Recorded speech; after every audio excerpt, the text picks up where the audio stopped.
गुरुग्राम में सीएम सैनी ने कष्ट निवारण बैठक में 11 समस्याओं का समाधान किया। ड्रेन निर्माण और किसानों की जमीन पर भी कार्रवाई की। नया बनाया जाएगा, उसके बारे में कहा गया है। इसका प्रस्ताव तैयार करने के लिए जल्दी बोला है। और गांव दौलताबाद में किसान के रास्ते को खुलवाया गया है। ये कई ऐसे विषय लोगों की समस्याएं थी, उन समस्याओं का समाधान हुआ है। और 11 सीएम सैनी ने कांग्रेस पर क्रॉस वोटिंग के सवाल उठाए। ममता सरकार की आलोचना की। कहा समस्याओं का समाधान प्रधानमंत्री नरेंद्र मोदी के नेतृत्व में ही संभव, क्योंकि वो इनके प्रभारी और इनके विपक्ष के नेता दोनों कुर्सी डहों बैठे थे, दोनों सारी वोट देख रहे थे। बीजेपी के स्थापना दिवस पर मंत्री श्याम सिंह राणा के निवास पर बीजेपी कार्यकर्ताओं ने उत्साहपूर्वक कार्यक्रम आयोजित किया। कार्यकर्ताओं ने लड्डू बांटकर पार्टी के स्थापना दिवस की खुशी मनाई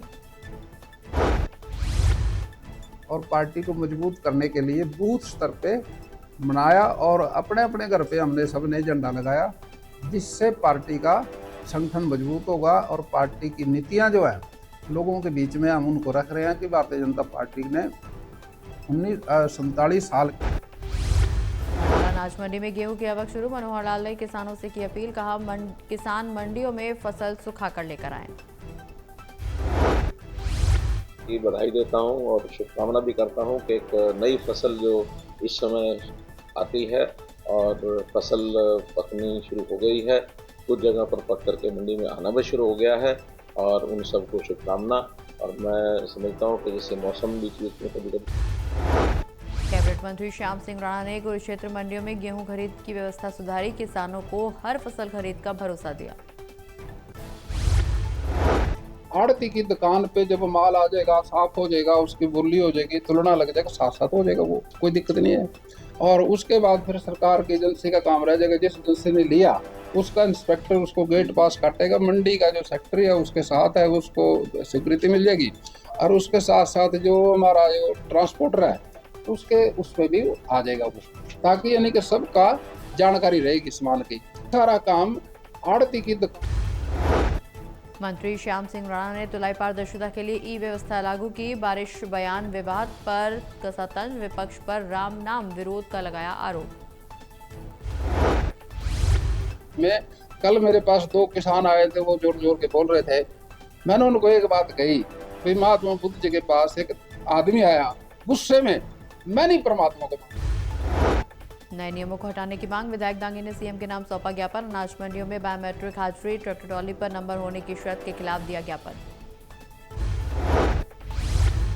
लेके आओ, हमारा किसान जो ट्रैक्टर है वो मिट्टी और पानी में काम करते हैं, उससे वो हमारी नंबर प्लेट वगैरह भी दिक्कत मतलब रहती नहीं। लेकिन ये गलत चीज़ है। आज तक जो सिस्टम चलता आ रहा है उस सिस्टम में। दांगी ने कहा मैम हल्के के 9000 किसानों ने क्षतिपूर्ति पोर्टल पर शिकायत दर्ज करवाई थी, लेकिन सरकार ने सिर्फ 1738 किसानों को ही मुआवजा दिया। विधानसभा में मैंने 2 हमारे सेशन हुए, उनमें दोनों बार मैंने ये मांग की। अभी मैंने आप सबके सामने पढ़ के भी बताया कि मेरे किस गांव में कितना मुआवजा मिला, कितने किसानों को मिला। मेरे मैम हल्के के 9000 किसानों ने पोर्टल पर। कुरुक्षेत्र अनाज मंडी में गेहूं की खरीद नहीं होने से किसान परेशान। कहा अगर खरीद नहीं हुई तो सड़कों पर बैठने को होंगे मजबूर। सूखी कनक है, 10 मॉइस्चर आ रहा है, चेक भी करा लिया, कोई पूछने तक नहीं आ रहा। पूरी कुरुक्षेत्र मंडी थाने सर। किसानों ने कृषि मंत्री श्याम सिंह राणा पर कसा तंज। कहा मंत्री साहब अनाज मंडी में पहुंचे, लेकिन न तो किसानों से बातचीत की और न ही गेहूं की डेयरी पर पहुंचे। हो गया एक भी कट्टा अगर कुरुक्षेत्र मंडी में बिका हो तो हम चोर है। फिर हम कुछ नहीं कहेंगे, सरकार के साथ लग देंगे भी हम झूठे हैं, आप सच्चे हो।